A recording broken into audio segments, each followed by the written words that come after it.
Hello બાળકો, આજે આપણે પ્રિપોઝિશન શીખવાના છે. પ્રિપોઝિશન્સ કોને કહેવાશું? તો પ્રિપોઝિશન્સ તેની પછી આવેલા નામ, સર્વનામ અથવા નામનું કાર્ય કરનાર શબ્દને બીજા કોઈ શબ્દ સાથેનો સંબંધ દર્શાવે છે.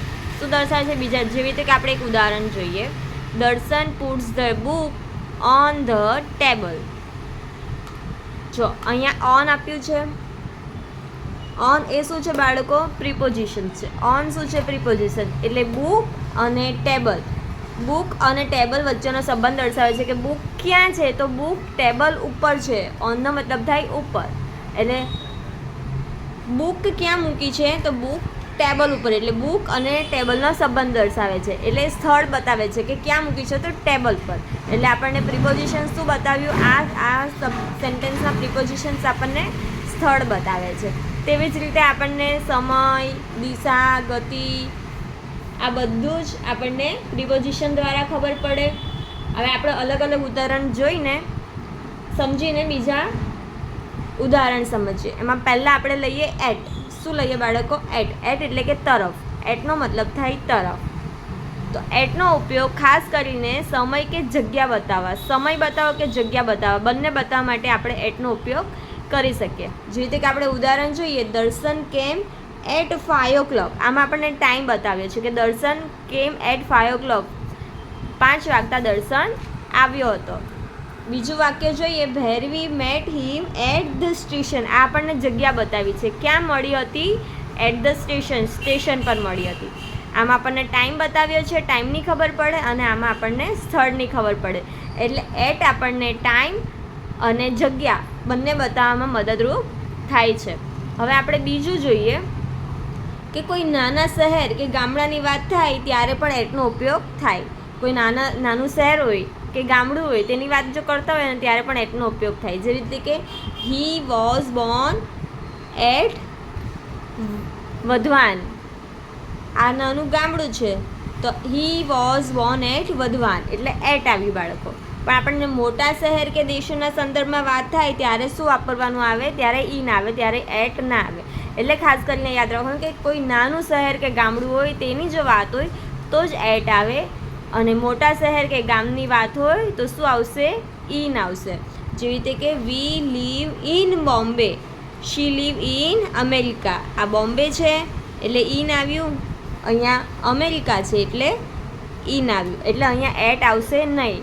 એટલે આપણે ખાસ કરીને યાદ રાખવાનું કે નાનું શહેર કે નાના ગામડાની વાત હોય ત્યારે એટ આવે, પણ મોટા શહેર અને મોટા ગામડાની વાત હોય, મોટા દેશની વાત હોય તો શું આવશે બાળકો? ઇન આવશે. ત્યારે એટ આવશે નહીં. હવે આપણે ઇન લઈ લઈએ. ઇન અને ઇનટુ. આપણે ઇન અને એક તો આપણે જોયું કે મોટા દેશ, મોટા શહેરોની વાત હોય ત્યારે ઇન આવે. હવે આપણે થોડુંક વધારે વિગતમાં ભણીએ. ઇન અને ઇનટુ એનો મતલબ થાય અંદર કાં તો માં. તો ઇન સ્થિર વસ્તુ માટે ઉપયોગમાં લેવાય. ઇન કઈ વસ્તુ માટે? સ્થિર વસ્તુ માટે ઉપયોગ લેવામાં આવે.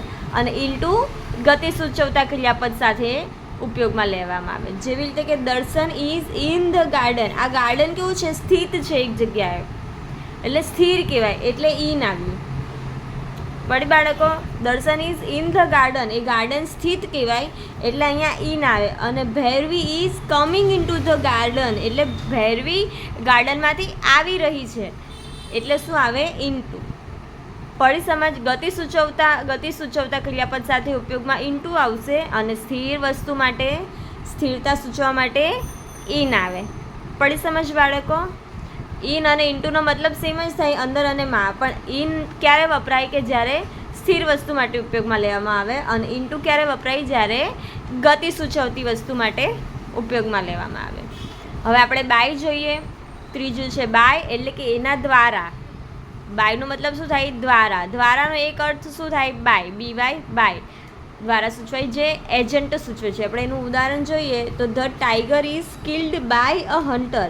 એટલે હન્ટર દ્વારા ટાઈગરને મારી નાખવામાં આવ્યું હતું. એટલે હન્ટરે ટાઈગરને મારી નાખ્યું. પણ આપણે કરવું હોય એનું ગુજરાતી તો એવું થાય કે હન્ટર દ્વારા ટાઈગરને મારી નાખવામાં આવ્યું.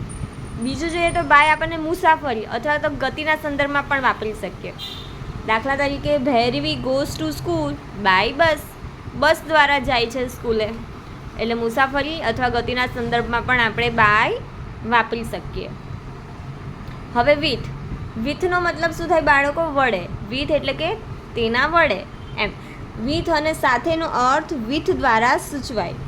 કોઈક સાધનના સંદર્ભમાં વિથનો ઉપયોગ થાય ત્યારે વડેનો અર્થ હોય છે. જે રીતે કે I write with a pen. શેના? આ પેન છે એ શું છે? વસ્તુ થઈ. વસ્તુ દ્વારા હું આ કરી રહ્યો છું એમ. તો I write with a pen. હું પેન દ્વારા લખી રહ્યો છું. પેન વડે લખી રહ્યો છું. એવી રીતે કોઈની સોબતમાં તેનો અર્થ પણ વિથ દ્વારા. આ વસ્તુ માટે થયું કે આ વસ્તુ વડે હું આ કરી રહ્યો છું, આ વસ્તુ વડે આ કરી રહ્યો છું, એવી રીતે.